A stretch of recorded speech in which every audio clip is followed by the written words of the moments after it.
I still remember that Thursday evening as if it happened yesterday. I had just returned from work, drained after another exhausting day at the office. The moment I stepped into our apartment, something felt off. Emily, my wife of 8 years, was sitting on the couch, staring at the floor with that odd mix of anxiety and anticipation, an expression I had seen only a handful of times before. She asked me to sit beside her, and immediately I knew this wasn't going to be a simple chat. "Mark, we need to talk," she began, her voice trembling slightly. There it was, the opening to a conversation that could shatter any ordinary evening, turning it into a memory I wished I could erase. I nodded slowly, trying to hide the knot of unease forming in my stomach. "Okay, I'm listening," I said, forcing a calm I didn't feel. Emily took a deep breath, meeting my gaze. "I need closure," she said, her words carrying a hint of guilt. "With David, my ex." My mind went blank. Closure with her ex? After everything we had shared, I struggled to keep my composure as a sharp sting of betrayal pierced me. "Let me get this straight," I asked cautiously, choosing my words carefully. "You're married to me. We've built a life together, and now you're saying you need closure with someone from your past." She nodded, a small, almost apologetic smile forming. "It's not about you, Mark. I love you. I really do. But I feel like I need to resolve unfinished business with him before we can truly move forward." I couldn't believe it. The audacity. I had always trusted her, given everything to this marriage, and now she casually dropped this request as if it were perfectly reasonable. My mind raced with questions, anger simmering just beneath the surface. But I forced myself to stay still, to listen. She began recounting old memories, things she apparently hadn't processed, long lunches, intimate conversations, moments she called unfinished. The more she spoke, the more I realized she wasn't asking for permission. She was asserting her intention, quietly testing my limits. In that moment, I understood. This wasn't just about closure. This was a test. And silently, I decided I wouldn't play the role she expected. The next morning, I woke before Emily. My mind replayed every word from the night before. The betrayal felt like a heavy weight on my chest. But amid the anger, a plan began to form, a way to respond that was measured, precise, and undeniably final. I couldn't let this slide. I wouldn't just allow her to walk into her ex's arms while pretending everything was normal. I started quietly without raising suspicion. First, I reviewed our schedules, noting when she would be home and when she would be out. Then I gathered information, emails, old messages, anything that would clarify her intentions. I didn't confront her. I watched. I waited.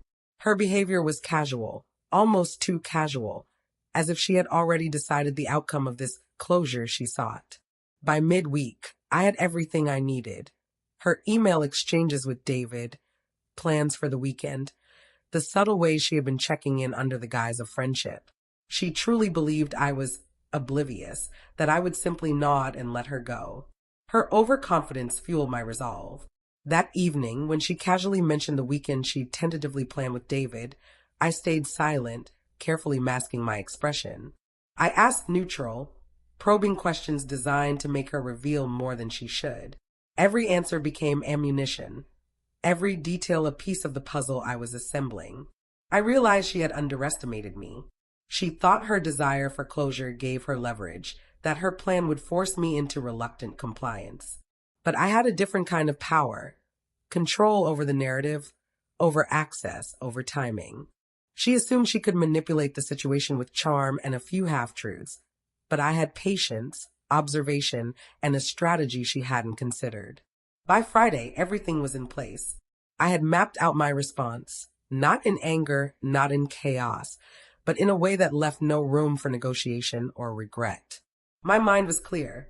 If she wanted closure, I would deliver it, but in a way she would never forget. I imagined the shock on her face when the weekend didn't go as planned. One thing was certain, after this, nothing about our marriage would remain the same. I wasn't just going to stop her.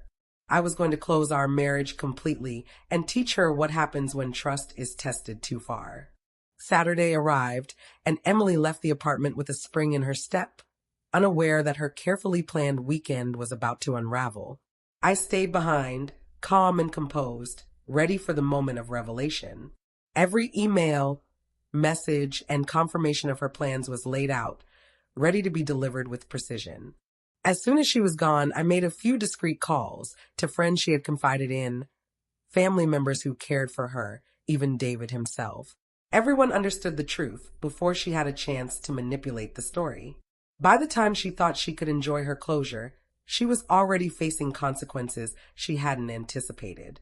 I returned home just as she planned to come back from her first meetup with David. She opened the door expecting indifference, maybe even polite tolerance.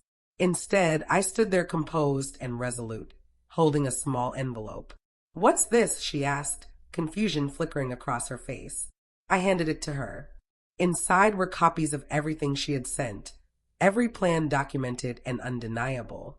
"This is your closure," I said, my voice calm, almost cold. "But it comes with the truth you didn't expect. Our marriage cannot survive this. Your weekend, these plans, they end here. Permanently." Emily's face paled as comprehension sank in. The shock, panic, and realization that her meticulous plans had been dismantled without warning. She tried to argue, to twist the story, but I stayed silent. The narrative was no longer hers. I had taken control entirely. By Sunday, everything was finalized. Locks were changed, family notified, and the legal paperwork filed to end our marriage. It wasn't cruelty, it was justice, reclaiming the life she assumed she could manipulate. Emily learned that weekend, in the most inescapable way, that actions have consequences and betrayal comes at a price. Sitting alone in the quiet apartment that evening, I felt a mix of relief and sorrow. The marriage I loved, the years I had invested, they were gone. But so were the uncertainty, manipulation, and betrayal. I had delivered closure, not the kind she expected, but the kind the truth demanded. And in that, I found my own peace.